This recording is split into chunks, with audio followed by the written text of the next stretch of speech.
The crowd in the coffee shop froze when the two officers stormed in and tackled the quiet man in line. They didn't ask questions. They saw dark skin, a hoodie, and a military backpack, and assumed danger.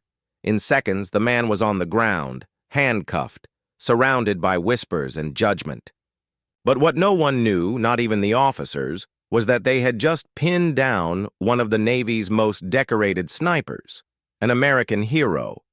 And when a four-star general walked in minutes later, what he said silenced the entire room and changed every witness's life forever. Wait a second. Let us know where you're watching from in the comments, and make sure to subscribe for more robust and inspiring stories just like this one. Malik Rivers had served his country with unflinching loyalty for nearly 2 decades. As a Navy SEAL sniper, he'd completed missions in the deadliest war zones on Earth. Now back home, he was adjusting to civilian life, quietly, humbly, with zero need for recognition. On this day, he was grabbing a coffee after visiting a local Veterans Center. His backpack carried commendations, and his ID badge hung around his neck, but it was tucked beneath his hoodie. He was out of uniform, like any regular man. The café was crowded, bustling with morning energy. But as Malik waited patiently, 2 police officers burst through the door. A theft had been reported nearby. The suspect was described as a tall black man in dark clothing carrying a backpack. Without hesitation, they grabbed Malik. He tried to speak, but the officers didn't listen. One shoved his shoulder while the other twisted his arms behind his back. The entire café watched. Some filmed on their phones and others whispered. No one intervened. The humiliation cut more profound than the handcuffs digging into his wrists. Even as he calmly told them to check his ID, even as his military tag slipped out from under his hoodie, they ignored it. One officer muttered, "Yeah, right. We've heard that one before." The sound of prejudice drowned his pleas to let him speak.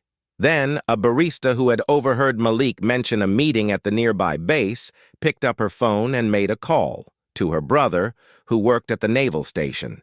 She wasn't sure what would come of it, but she knew this wasn't right.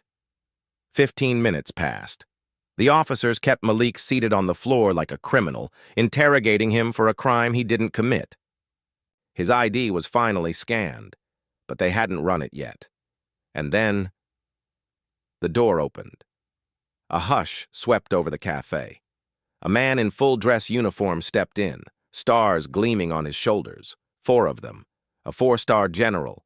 Behind him were 2 Marines. The general didn't say a word at first. He looked at Malik, then at the 2 officers. "Uncuff that man." "Now," he said, his voice quiet but thunderous. The officers froze.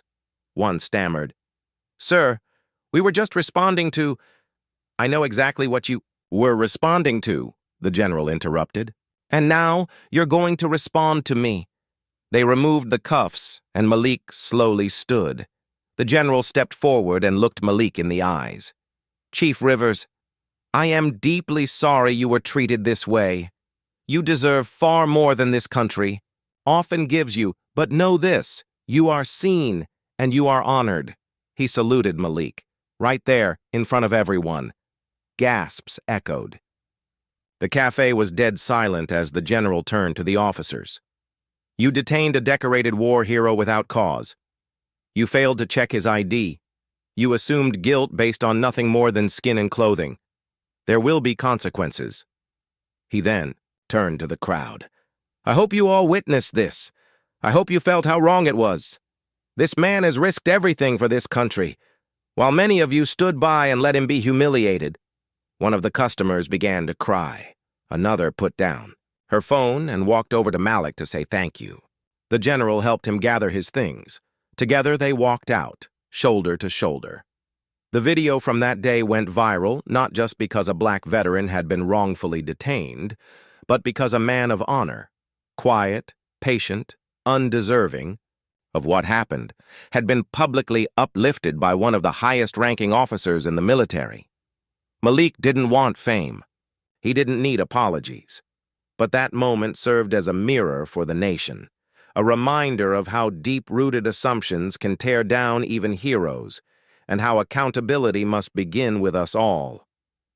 He returned to his peaceful life. But the world around him began to shift, because people couldn't unsee what they had seen, and that was the first step to change. If you enjoyed this story and thought it provoking, don't forget to like, share, and subscribe for more powerful narratives. Let us know your thoughts in the comments. Take care.